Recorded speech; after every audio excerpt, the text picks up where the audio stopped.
오늘 우리에게 주시는 하나님의 말씀 이사야서 52장 뒷부분과 53장 앞부분 생각하도록 하겠습니다. 이사야 52장 13절부터 우리가 다 생각하지는 않을 텐데요.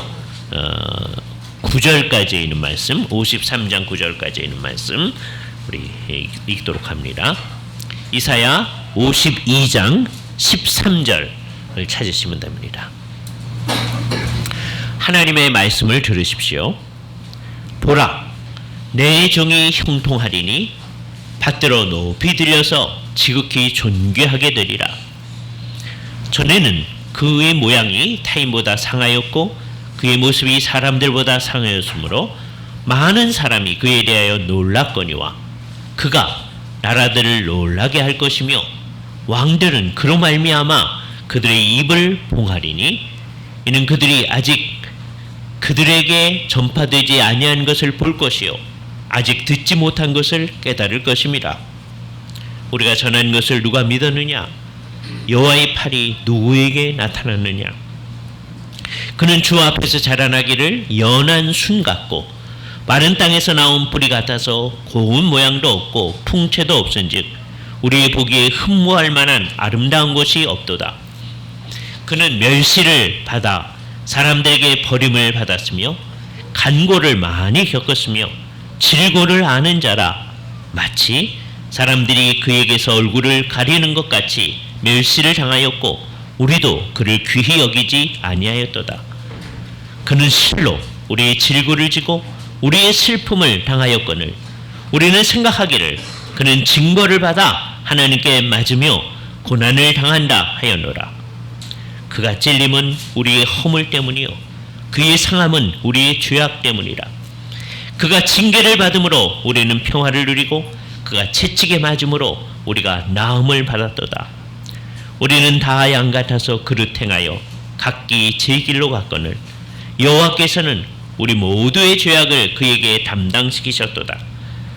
그는 곤욕을 당하여 괴로울 때에도 그 입을 열지 아니하였으며 마치 도수장으로 끌려가는 어린 양과 털 깎는 자 앞에서 잠잠한 양과 같이 그 입을 열지 아니하였도다.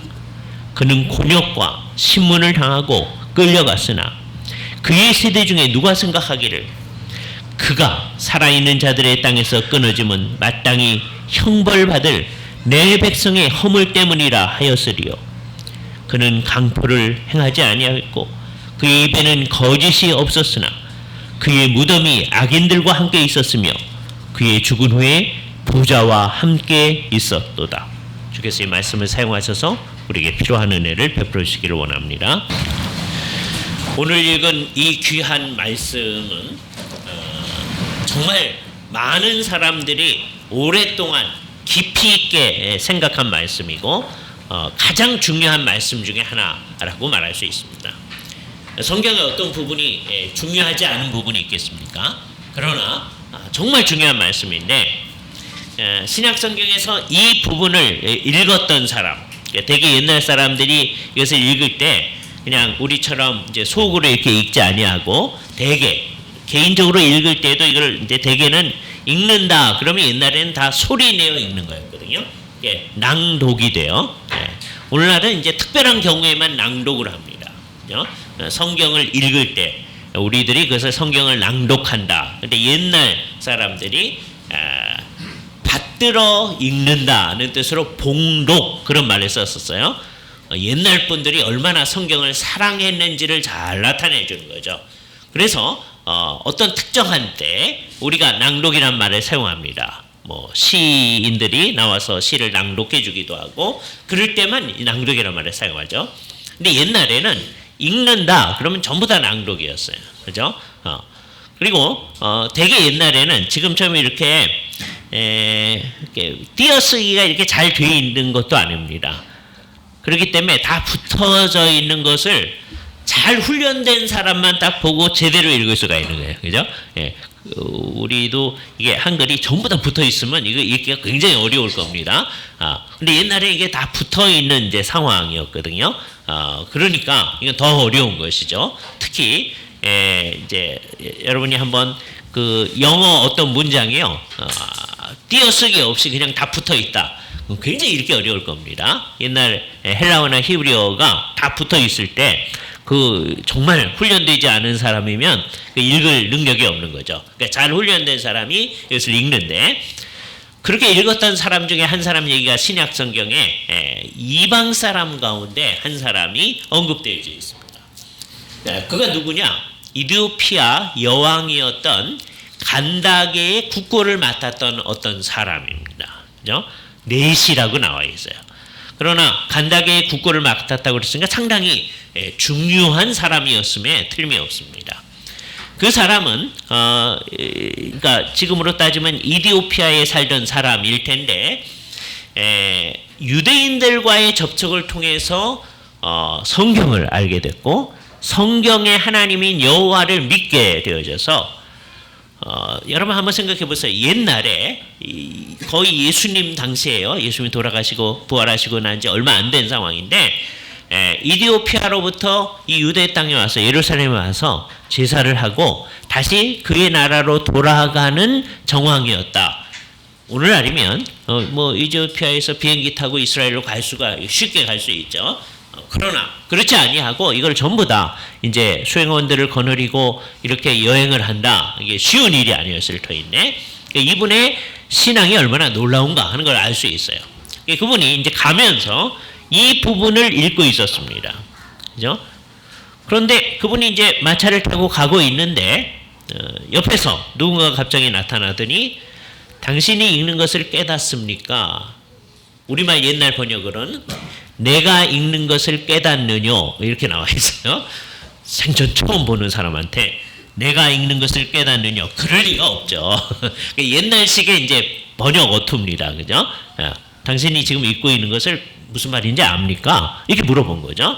이 사람이 자기가 읽으면서 궁금한 얘기를 합니다. 그죠? 여기 보니까 양 얘기가 나와요. 그죠?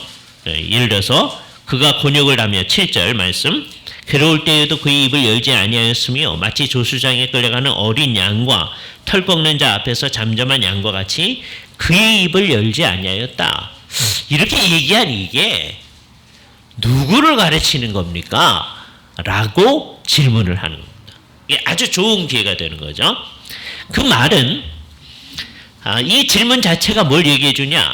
수없이 많은 사람들이 이사야서를 읽었을 거예요. 옛날에도. 그런데 그게 누구를 가르치는지가 그렇게 쉽지 않았다는 거예요. 그죠? 쉽지 않을 때 이분이 마침 그거에 대해서 질문을 하니까 거기에 대해서 설명을 해줄 수 있는 거예요. 그 사람이 누구냐면 하나님께서 가라고 해서 성령님의 인도하심을 받고 여기로 왔던 빌립이라고 하는 사람입니다. 7 집사 가운데 한 사람으로 이렇게 뽑혀졌던 사람인데, 하나님께서 이 사람으로 하여금 가게 해서 얘기하는 거예요. 아마도 그러니까 이 두 사람이 얘기를 할 때 재미있는 현상인데요. 우리가 정확히는 알 수 없습니다. 짐작을 하는 거죠. 그 당시 1세기 사람들이 이 국적이 다른 사람이잖아요. 빌립하고 이디오피아에서 온 이 간다게의 국고를 맡은 이 네시하고 아마도 어떤 말로 대화를 했을까? 그 당시에 통용어인 헬라어로 대화를 했을 가능성이 매우 큽니다. 그죠? 그 사람이 읽었던 그 성경이 히브리어 성경인지 헬라어 성경인지도 우리는 잘 몰라요. 그죠? 알 수가 없어요. 근데 하여튼 여기 대해서 질문을 했더니 서로 이제 헬라어로 얘기를 했던 거죠. 이렇게 우리가 추론하는 건 나중에 하늘에 가서 이제 여쭤봐야 돼요. 하늘에 가서 아마 그 필립을 우리가 만나고 그 간다게의 국고를 맡은 네시를 우리가 만날 겁니다. 그래서 당신네들이 서로 무슨 말로 대화를 했습니까? 라고 우리가 이제 물어보겠죠. 우리가 한국말로 물어볼 거예요. 그런데 그 사람들이 알아듣습니다. 정말 놀랍잖아요. 지금 우리가 여기서는 상상할 수 없는 일들이 나타날 수 있어요. 그죠? 자, 그랬을 때, 이 사람이 설명을 해주는데, 결국 어떻게 설명해 주느냐?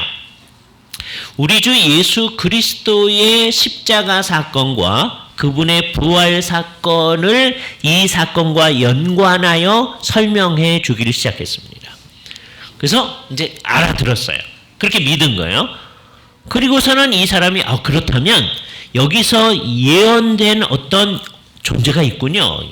그 존재가 누구냐? 52장서부터 이 말이 이제 시작된 거니까 52장 아까 읽었던 13절부터 시작된 거죠. 보라 내 종이, 그러니까 말씀하시는 주체가 하나님이시니까 이 종은 하나님의 종 또는 여호와의 종이라고 말할 수 있죠.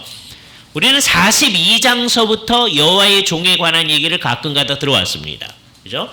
그래서 이런 이제 그 시적인 표현들을 우리가 여호와의 종의 노래라고 얘기합니다. 42장에도 있었고요. 49장에도 있었고 50장에도 있었고 지금 여기 52장 뒷부분서부터 53장에 또 다시 한번 나타나고 있어요. 여호와의 종의 노래, 하나님의 종이라고 언급되어지는 이분이 있는데 이분이 우리는 신약 시대에 있는 사람으로서는 아주 명확하게 우리 주 예수 그리스도시다라는 이해를 딱 가지고 있는 거예요.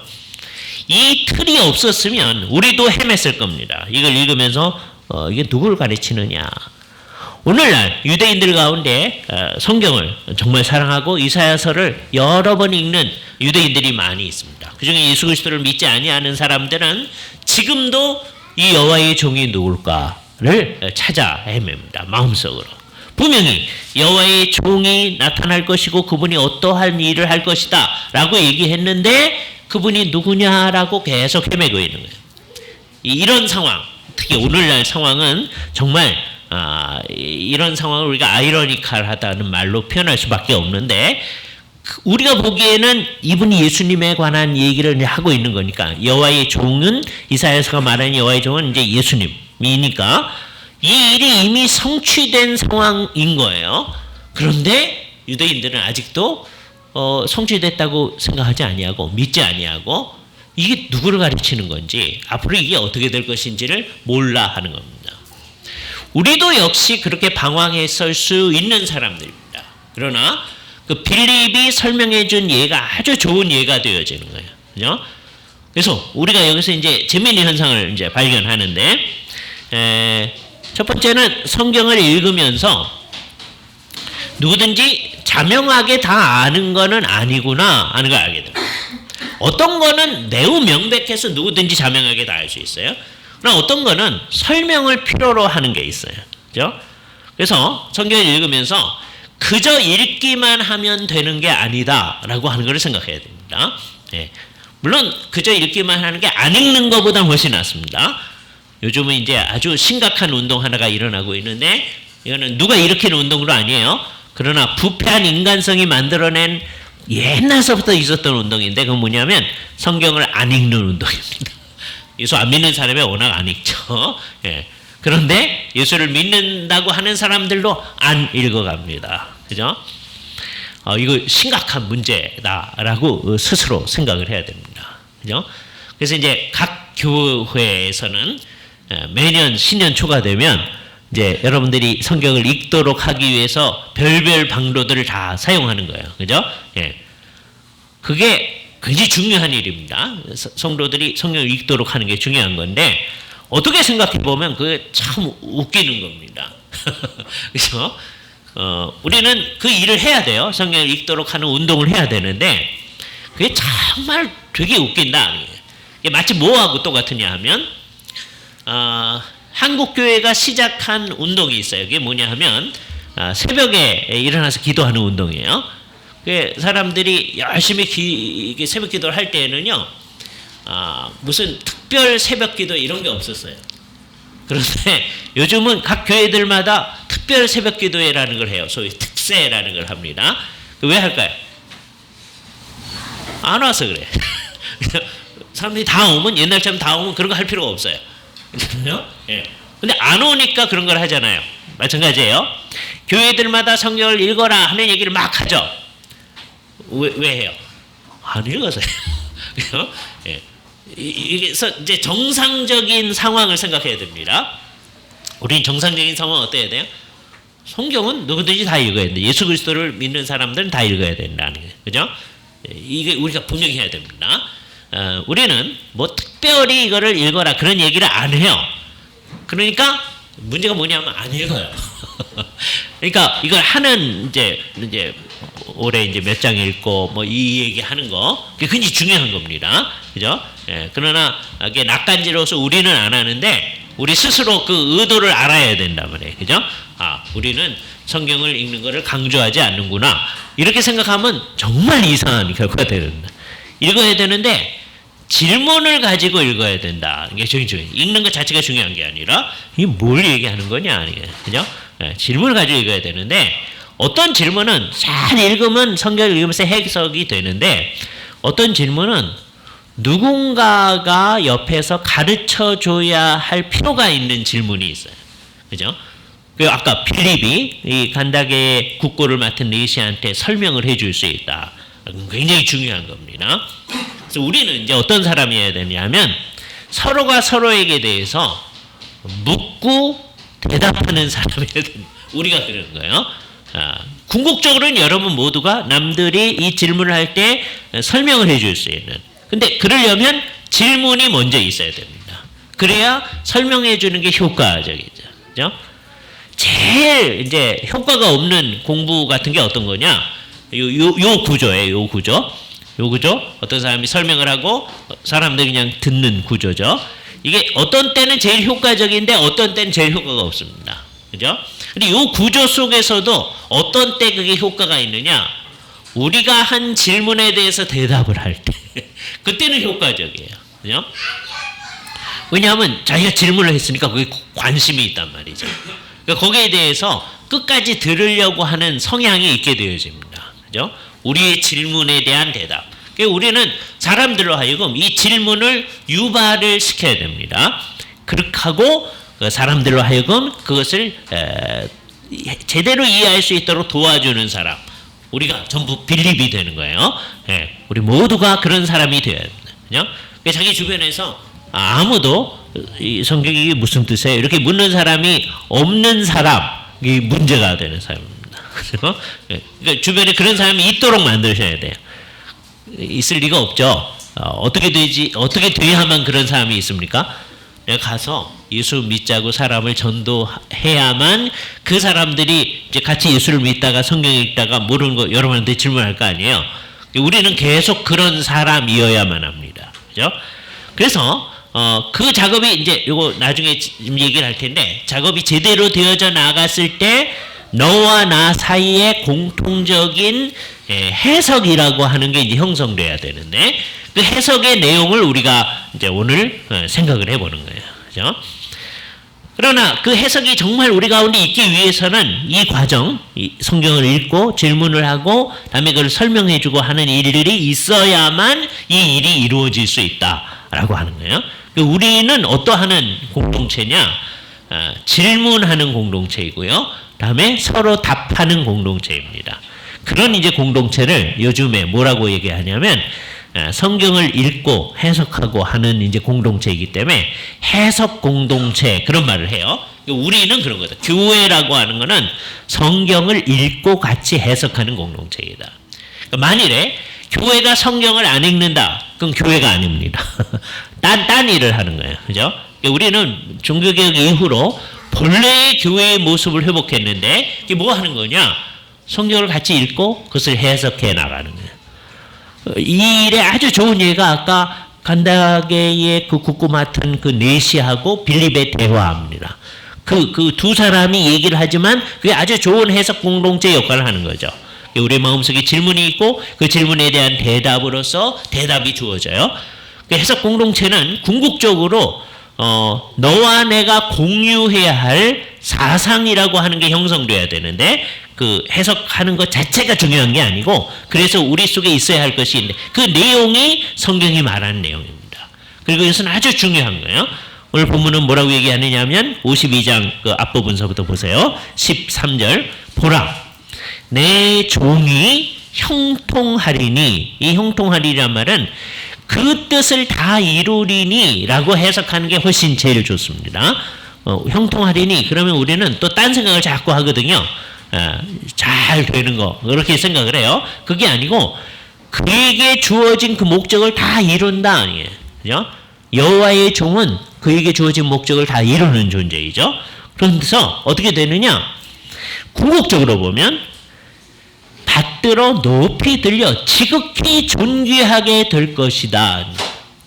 이게 궁극적 모습입니다. 여호와의 종의 궁극적 모습. 예. 그런데 처음부터 그럴 것은 아니다라고 얘기를 합니다. 이게 분명한 거예요.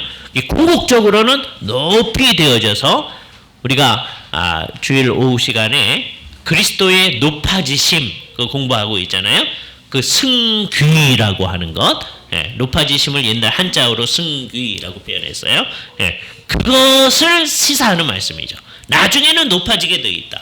그런데 처음부터 그런 게 아니고 14절 보세요. 이전에는 높아지기 전을 얘기하는 거예요. 그의 모양이 타인보다 상하였고 그의 모습이 사람들보다 상하였으므로 많은 사람이 그에 대해서 놀랐거니와. 어느 정도로 놀라운 정도냐? 사람들이 바라볼 때 별로 중요하다고 여기지 않을 정도였다는 거예요. 이 얘기가 똑같이 뭐라고 얘기하느냐면 53장 3절에도 나오는 거예요. 그는 멸시를 받아서 사람들에게 버림받았으며, 그냥 사람들이 보고 놀라는 정도가 아니라 사람들이 그를 멸시하는 거죠. 사람들이 버리는 거예요. 질고를 많이 겪었으며, 그래서 질고를 아는 자라. 이 질고를 안다는 건 그냥 머릿속으로 안다는 게 아니라 그것을 경험한 사람이다. 예? 그래서 내가 그거 알아요. 했을 때 그 진정한 의미, 나는 그것을 겪었습니다. 라고 하는 거죠. 마치 사람들이 그에게서 얼굴을 가리우는 것 같이 멸시를 당하였고, 이 상황은 어떤 상황이냐면요. 뭐 여러 상황이긴 하지만, 예를 들어서 옛날에 히브리 사람들이 문둥병자를 봤을 때 그 문둥병이 오늘날 얘기하는 한센시 병인지 아닌지 그거는 우리 잘 몰라요. 성경이 말하는 그 문둥병이라고 하는 아주 독특한 병입니다. 비슷해 보이는데 아주 정확히 잘 몰라요. 그죠? 그런데 하여튼 그런 사람들을 봤을 때 히브리 사람들은 자기 얼굴을 가리우죠. 그죠? 그와 비슷한 거예요. 그죠? 우리도 그 비슷한 경험을 가질 수가 있겠죠. 우리가 싫어하는 어떤 상황을 맞닥뜨렸을 때 우리가 얼굴을 돌이키는 것과 비슷한 겁니다. 사람들이 그를 바라봤을 때 그에게서 얼굴을 가려오는 거예요. 그죠? 멸시를 당하였고 우리도 그를 귀하게 여기지 아니하였도다. 그가 낮아졌을 때의 정황입니다. 그러니까 그런 이 과정을 겪어 나아가는 거예요. 그죠? 이 세상에서 별로 사람들이 귀하게 여기지 아니하는 그런 상황 가운데 있을 그의 존재다라고 얘기를 합니다. 그랬는데 여기 놀라운 이제 상황은 뭐냐? 미리 설명을 해주는 거예요. 그분이 이렇게 질고를 당하고 어려움을 당할 때 사람들은 어떻게 생각하는가에 대해서 4절은 53장 4절 이렇게 합니다. 뒷부분을 보세요. 우리는 생각하기를 그는 징벌을 받아 하나님께 맞으며 고난을 당한다 라고 생각한다는 거예요. 그의 모습이 볼품이 없고 질고를 당하는데 우리들이 이제 동시대의 사람들이 생각하기를 저 사람이 저런 상황이 있게 될 게 하나님으로부터 멸망을 받는 거다 라고 생각을 한다는 거죠. 그러니까 이 우리라고 하는 사람은 하나님을 아는 사람들이에요. 구약 성경을 안다고 생각하는 사람들입니다. 그러니까 하나님께서 분명히 징벌하셨구나 이렇게 생각하는 거예요. 그렇게 생각하는 아주 대표적인 사람이 누구였느냐? 소위 회심하기 전에 바울이라는 사람이 있습니다. 바울은 예수 그리스도에 대한 얘기를 들었을 때 예수 그리스도가 십자가에 달려 돌아가셨다. 그 얘기를 들었을 때 십자가는 나무로 만들어졌거든요. 성경을 잘 아는 바울은 신명기서에 나무에 달린 자마다 하나님께 저주를 받은 자이다 라는 구절이 딱 떠오르는 거죠. 예수님도 십자가에 달려 돌아가셨다. 나무에 달려 돌아가셨다. 그러면 하나님으로부터 저주를 받았구나 라고 생각한 거죠. 그러니까 마치 여기서 말한 대로 바울만 그런 게 아니라 다른 사람도 다 그렇게 생각하는 거예요. 그죠? 아주 놀라운 일, 실제는 어쨌느냐 이게. 실제는 사람들이 보지 못하는 겁니다. 워낙은 실제를 사람들이 봐야 되는데 사람들이 못 보는 상황이 뭐냐? 4절 그 앞부분이에요. 그는 실로 우리의 질고를 지고 우리의 슬픔을 당하였거늘. 이게 실제인 거죠. 그러나 예수님이 실제로 하나님의 종으로 이 세상에 오셔가지고 형벌을 당했을 때 그게 우리가 받아야 할 그 모든 것을 받는 것이다라고 생각하는 사람은 아무도 없었다 아니에요. 그러나 실제는 그런 거다 아니에요. 그러니까 이 세상에서 정말 사람들이 객관적으로 보지 못하는 상황의 아주 대표적인 예가 바로 이런 사건입니다. 사람들이 워낙 딱 보면은 그렇게 알아야 되잖아요. 그렇죠? 그러나 인간이 타락한 이후로 인간의 눈이 이제 잘못되어지는 거예요. 우리의 판단 기준이라는 게 다 잘못되어져서 다 자기 생각대로 생각하는 거죠. 그래서 예수님을 바라봤을 때 자기가 뭐 잘못했으니까 저렇게 형벌을 받는 거지 라고 생각하는 거예요. 하나님이, 그리고 성경을 더 아는 사람은 분명히 하나님의 저주를 받은 거다라고 하는 거예요. 그러나 객관적으로는 어떻게 되느냐? 우리의 받아야 할 형벌을 그가 짊어지신 것이다. 그죠? 그래서 그것을 6절 뒷부분에는 뭐라고 표현하느냐면 여호와께서는 우리 모두의 죄악을 그에게 담당시키셨도다. 그래서 그분은 어떻게 했느냐? 우리의 죄악을 담당해서 그것을 짊어지고 가신 분이에요. 이런 얘기를 할 때 이스라엘 사람들은 생각나는 게 있습니다. 소위 대속죄일 날 그 사람들은 양 또는 염소를 2마리를 잡아요. 그래서 하나는 어떻게 하느냐? 하나는 가지고서 속죄제로 하나님께 드립니다. 근데 한 양은 이제 맡은 자가 먼 데로 가가지고서는 그 광야에서 먼 곳으로 보내도록 되어 있습니다. 그죠? 소위 그 양을 아사셀의 양이라고 합니다. 요 두 양, 또 염소의 기능이 다른 거죠. 그런데 실은 이게 결국 왜 하도록 되어 있느냐? 한 양은 자기의 피를 흘려서 죽음으로써 우리의 죄가 죽어 마땅한 죄라고 하는 걸 표현해내는 거고, 그 죽음을 통하여서 우리의 죄가 멀어진다. 시편에서 얘기한 데서 동이 서에서 먼 것처럼 우리의 죄악을 멀리 가게 하였다라고 하는 것을 보여주는 거라고요. 그래서 두 양을 또는 두 염소를 가지고 하는데 이게 각기 다른 자격인데 그것을 통하여서 결국 하나님이 우리의 죄에 대해서 하시는 일을 딱 보여주는 거예요.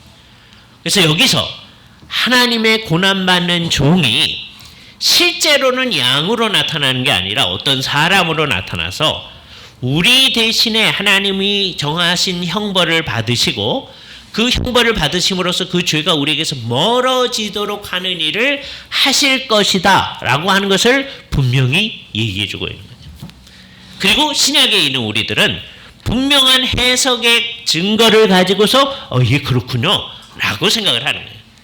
그런 눈에서 보면 여기서 얘기하는 모든 것들이 굉장히 우리한테 명백하게 우리 주 예수 그리스도의 이 세상에 오심, 그 다음에 나중에 높아지심을 우리한테 잘 보여주는 게 됩니다. 그분이 이 세상에 처음 왔을 때 어떻습니까? 예를 들어서 2절 말씀을 보세요. 53장 2절. 그는 주 앞에서 자라나기를 연한 순 같고 마른 땅에서 나온 뿌리 같아서 또는 줄기 같아서 그런 거예요. 고운 모양도 없고 풍채도 없은즉 우리 보기에 흠모할 만한 아름다운 것이 없도다. 맨 처음에 사람들이 그를 봤을 때 그렇다는 거예요. 그죠? 마른 땅에서 나온 뭐가 이렇게 하나 나온 거예요. 그죠? 그러면 마른 땅에 나온 게 그게 뭐 이렇게 아주 비옥한 땅에서 나온 순처럼 이렇게 좋겠어요? 그렇지 않은 거죠. 별 볼 일 없다라고 생각을 하는 거죠. 그죠? 더군다나 그는 이 세상에서 사람들로부터 외면당하고 사람들이 싫어 버림받는 거죠. 나중에 이 용어를 그대로 가지고 싫어 버림받아졌다는 용어를 가지고 예수 그리스도에 대해서 사람들이 취급한 그 방식을 표현하는 방식으로 쓰기를 신약교회는 좋아했던 거예요. 그래서 그는 사람들이 싫어서 이거는 별 볼 일 없다라고 버린 돌이 나중에 모퉁이의 머릿돌이 되었도다. 이게 하나님이 하시는 놀라운 일을 하는 거예요. 근데 그 돌이 워낙은 어떤 사람들은 갖다 버린 거다.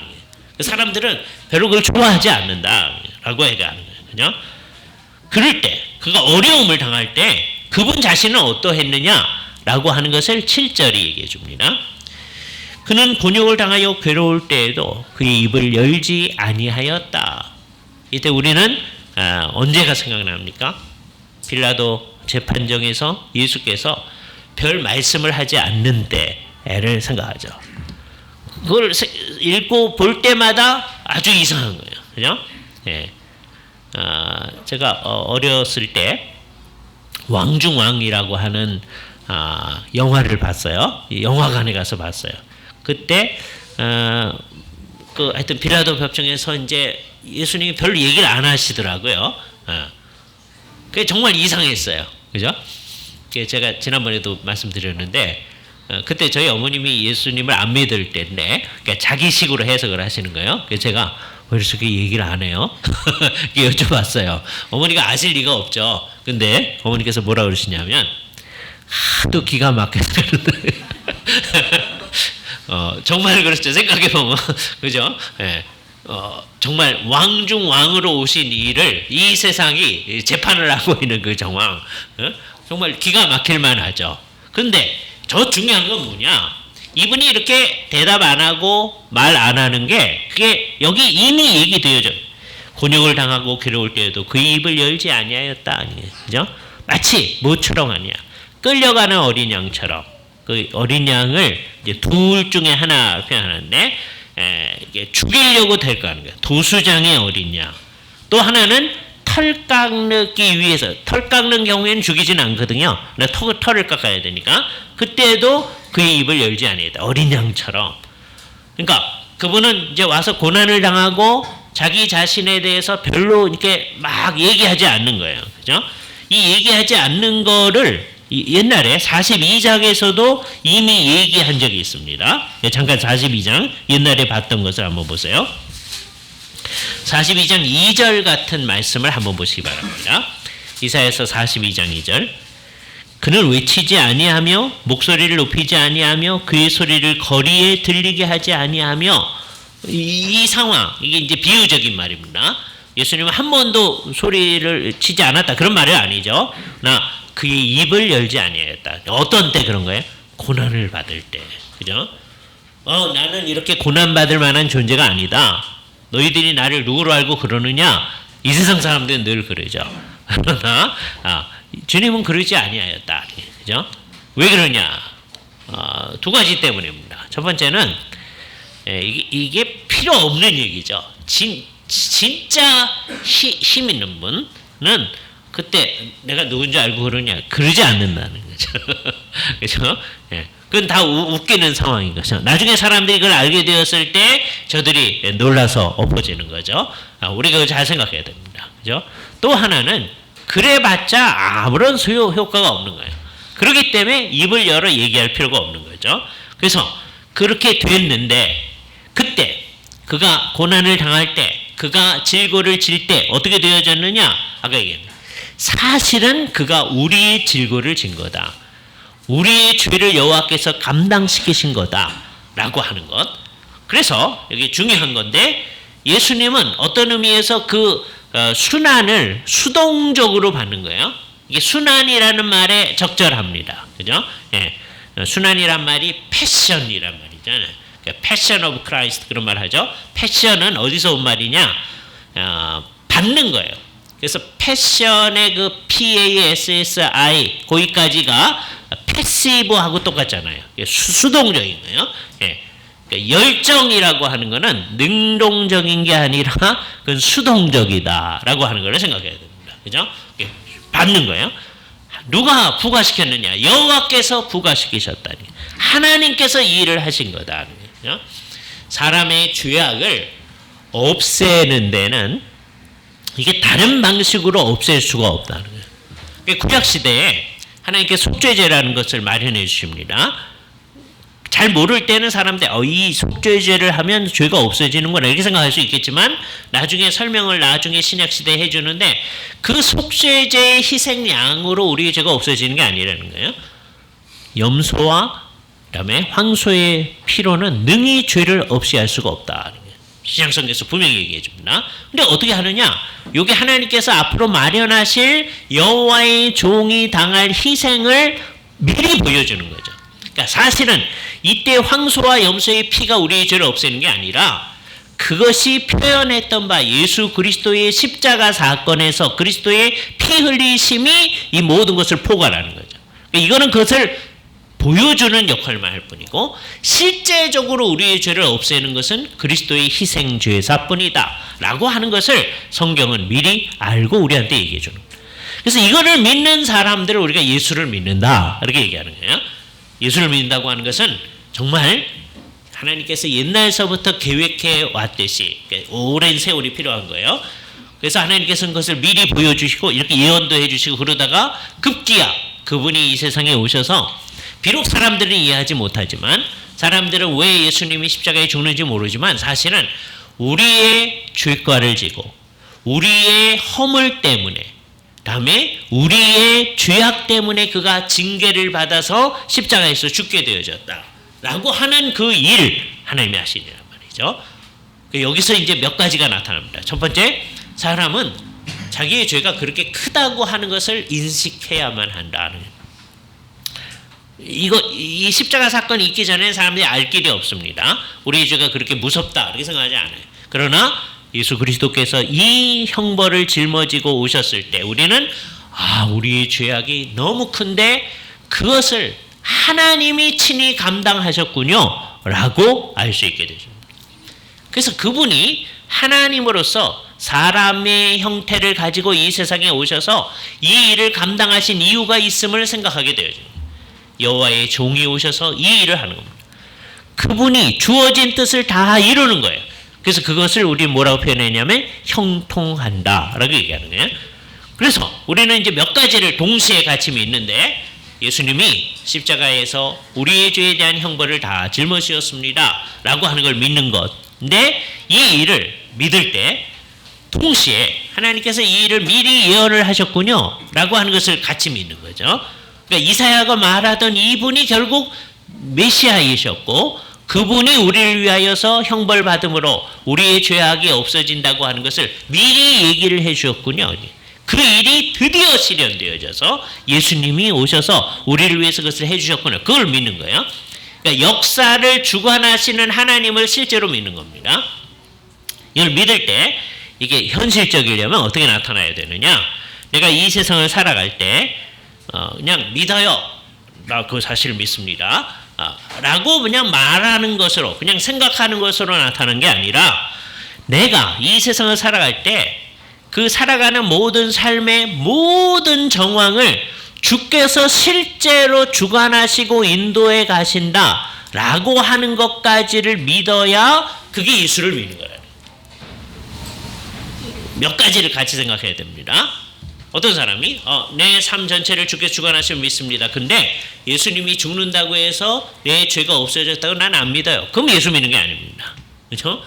예수를 믿어요. 십자가에서 내 죄가 용서되었음을 믿습니다. 그런데 내 삶과 관련해서 하나님이 어떻게 하는지 난 잘 모르겠는데요.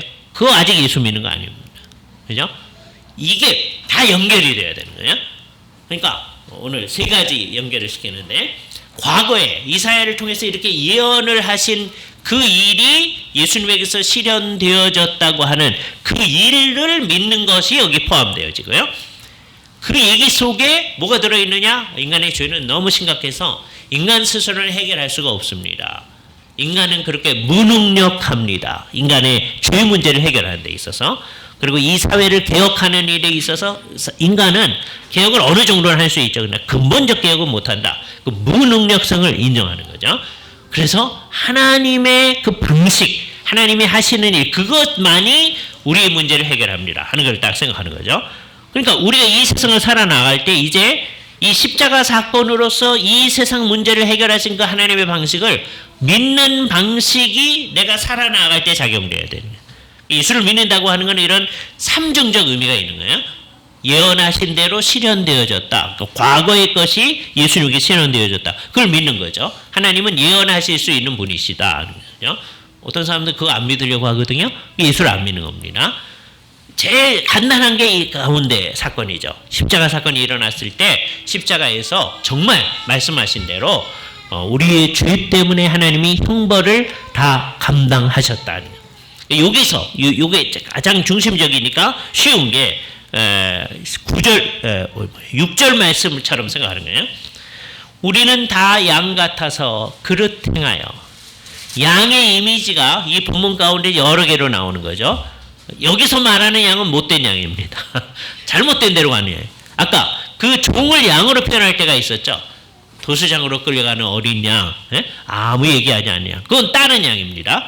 그러니까 이 목축하는 사회 속에 있던 이스라엘 사람들에게 이게 다 이해하기 쉬운 말들이에요. 그죠? 그래서 우리는 다 양 같아서 그릇 행하여 각기 제 길로 갔다. 양들이 뿔뿔이 흩어지는 상황을 가지고서 인간들의 삶의 모습을 표현하는 거예요. 이 세상에 있는 모든 사람들이 각기 제 길, 각기 제 길이란 말이 이중적 의미인데요. 하나는 my way 그런 의미에서의 제 길입니다. 그렇잖아요. 내 인생은 내가 알아서 한다. 하나님 조금 순화해서 말하면 방해만 하지 말아주세요. 근데 가끔 가다 도와주시긴 해야 됩니다. 뭐 이런 거. 내 인생은 내가 알아서 한다. 이거 완전히 반대되는 게 예수를 믿는 게 뭐예요? 주님이 나를 인도하신 대로 난 가겠습니다. 이렇게 가는 거예요. 그러니까 이게 완전히 반대되는 거죠. 그리고 뿔뿔이 흩어져서 하나님이 정해놓으신 방향하고는 딴 길로 나아가는 것. 그게 각기 제 길이죠. 인간이 이 세상에서 살아나가는 모습을 딱 이것처럼 아주 분명하게 보여주는 게 없습니다. 각기 제 길로 가는 거죠. 이걸 인정하는 게 교회 공동체에 있는 사람들입니다. 그러므로 우리는 뭐라고 얘기하는 거냐? 우리는 각기 제 길로 안 갑니다. 이렇게 선언하는 사람들인 거예요. 정말 그런 거예요? 예수를 믿으면서도 예배를 하면서도 우리는 각기 제 길로 간다. 그러면 우리는 하나님 나라 안에서 하나님의 하는 일을 방해하는 사람으로 나타나는 거죠. 여기 우리의 큰 책임이 나타나는 거예요. 우리는 각기 제 길로 가지 않겠습니다. 그죠? 그래서 날마다 자기 자신을 돌아보면서 내가 나아가려고 하는 길이 뭐냐 이걸 잘 찾아서 그거를 주께서 원하시는 길로 이렇게 종속시켜 나아가는 일, 이게 우리가 계속해야 할 일이죠. 그죠? 우리는 다 각기 제 길로 갔었는데 그게 죄다. 이 세상에서는 내가 원하는 대로 내 일을 잘 이루기 위해서 나간다. 그게 죄라고 생각하지 않아요. 그게 잘하는 거라고 생각합니다. 근데 그게 죄다. 각기 제 길로 갔는데 여호와께서는 우리 무리의 죄악을 그에게 감당시키셨다. 이 방식만이 인간의 죄 문제를 해결하는 유일한 방식이다. 그죠? 그럼 이제 사람들이 궁극적으로 가야 할 길은 뭐냐? 각기 제 길로 안 가고 하나님께서 정해주신 길로 이제 나아가는 거잖아요. 그게 이제 우리가 지향하는 방향입니다. 그죠? 장차 하나님께서 예수 그리스도를 통하여서 온 세상을 통치해 나가시는 그 모든 일은 다 뭐냐? 우리가 다 지금 교회 공동체 안에 있는 사람들이 가장 정상적일 때 생각하는 방식, 우리 뜻대로 하지 마옵시고 주님의 뜻대로 하여 주시옵소서. 주님의 뜻이 뭡니까? 그걸 보여달라고 하고 그 길로 나아가려고 하는 것, 그게 우리 속에 나타나는 거죠. 그래서 이 세 가지 일이 합쳐졌을 때 예언하시는 그 일이 이루어졌다. 그 일이 이루어져서 정말 우리 무리의 죄악을 예수 그리스도께서 감당하셨다. 이걸 딱 믿는 거예요. 근데 그것만 믿는 게 끝나는 게 아니고, 그걸 믿는 거는 여기서 그건 현실적인데, 내가 살아갈 때 내가 각기 제 길로 안 가겠습니다. 주님이 원하시는 길로 나가겠습니다. 주님이 이 전체를 통제하십니다. 그래서 주님이 원하시는 그 뜻을 내가 찾고 우리가 찾아서 그 길로 나아가려고 합니다. 우린 연약하지만 그 길로 나아가려고 합니다. 라고 하는 길로 나아가는 것. 그게 정말 주님을 믿는 겁니다. 그죠? 그래서 메시아가 이 세상에 오셨다. 그리고 왔으니까 그냥 보고 인정하고 하는 것으로 끝나는 게 아니라, 그거는 그냥 그렇다는 사실을 인정하는 거예요. 자칫 잘못하면 그냥 역사 신앙일 수 있습니다. 이게 실제로 있으려면 매일매일의 삶에서 내가 사는데 이게 작동을 해야 되는 거예요. 예수 그리스도께서 내 죄악을 감당하셨다라고 하는 게 나로 하여금 이전에 내가 예수 그리스도와 상관없이 하나님과 상관없이 나의 삶을 경영하려고 한 게 각기 제 길로 간 거구나. 그러지 말아야 되겠다. 그걸 찾아내서 주님이 원하시는 뜻이 우리 가운데서 이루어지도록 하는 그 일로 나아가는 것, 그것이 우리 가운데 나타나는 거예요. 이 얘기를 할 때 이사야서가 미리 아주 중요한 말씀을 합니다. 53장 1절에 우리가 정하는 것을 누가 믿었느냐? 여호와의 팔이 누구에게 나타났느냐? 자, 앞부분에 있는 말, 우리의 전한 것을 누가 믿었느냐? 이사야가 이 얘기를 미리 얘기를 해요. 근데 결과적으로 보니까 이 사실을 믿은 사람이 아무도 없다. 예수님이 오셔서 그 사건을 설명을 해줬는데도 사람들은 그 사실을 안 믿으려고 한다는 거예요. 예수를 믿는다고 하는 것, 이 전한 것을 믿는다고 하는 게 놀라운 거죠. 자, 그분을 하시는 일을 이렇게 요약을 합니다. 52장 마지막 절 15절이에요. 맨 처음에는 그가 너무 낮아지게 나타나서 사람들이 보고 놀랐었어요. 그런데 그가 나라들을 놀라게 할 것이며, 놀라게 한다는 거예요. 이게 좋은 번역이에요. 또 다르게 번역할 수도 있는데 그가 물을 뿌릴 것이며, 그렇게도 합니다. 물을 뿌릴 것이며. 그래서 이제 세례를 생각하시는 분들이 있어요. 그러나 하여튼 여기서는 자연스러운 번역이 더 좋습니다. 사람들이 보고 놀랐었는데 이제는 그분이 놀라게 한다는 거예요. 그죠? 왜 놀라느냐? 왕들이 그로 말미암아 그들의 입을 봉하리니, 더 이상 말을 하지 못하는 거예요. 이는 그들이 아직 그들에게 전파되지 아니한 것을 볼 것이요 아직 듣지 못한 것을 깨달을 것입니다. 그 말은 뭐냐면 옛날에는 깨닫지 못하던 것, 옛날에는 전혀 보지 못하던 것을 이제 알게 된다는 거예요. 그래서 우리가 이제 예수를 믿는 것의 의미가 뭐냐? 그 사건이 우리 가운데 있었었는데 옛날에는 그렇다고 생각하지 않았었는데 이런 일이었군요. 그래서 그것에 놀라고 그것을 받아들이는 거예요. 예수님의 십자가 사건이 일어났을 때 이 세상에 아무도 예수님이 십자가에서 죽으심은 우리의 죄악 때문이다, 아무도 없었다고 그랬어요. 나중에 성령님께서 저들의 심령 가운데 임했을 때 그게 그런 뜻이었군요, 내가 그걸 믿습니다 하는 사람들이 생겨나는 거잖아요. 그게 놀라는 일이에요. 그죠? 그분으로 말미암아 진짜로 놀라는 거죠.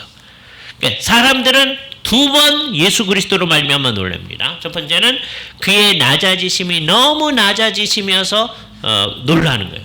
그거에 대해서 사람들이 관심을 안 가질 정도로, 보고 얼굴을 피할 정도로 놀라는 거죠. 근데 그분이 이루신 이 일의 정말 굉장한 놀라움 때문에 이제 정말로 놀라게 되는 거죠. 그 놀라움은 그냥 놀라고 마는 게 아니라 그것에 근거해서 자기의 삶 전체를, 그리고 영원을 살아가는 거예요. 그분과의 만남 때문에, 예수 그리스도와의 만남 때문에 자기의 삶 전체가 변화되어져서 이제는 그런 사람으로 이 세상을 살아간다라고 하는 게 있게 되어지는 거죠. 이게 진정한 놀랍입니다. 오늘 아침에 이 예배에 임한 사람들의 마음 가운데 정말 그런 마음들이 다 생겨요. 나는 예수 그리스도를 이제 믿었는데 이 믿는 것의 의미가 이렇군요, 놀라게 되는 거예요.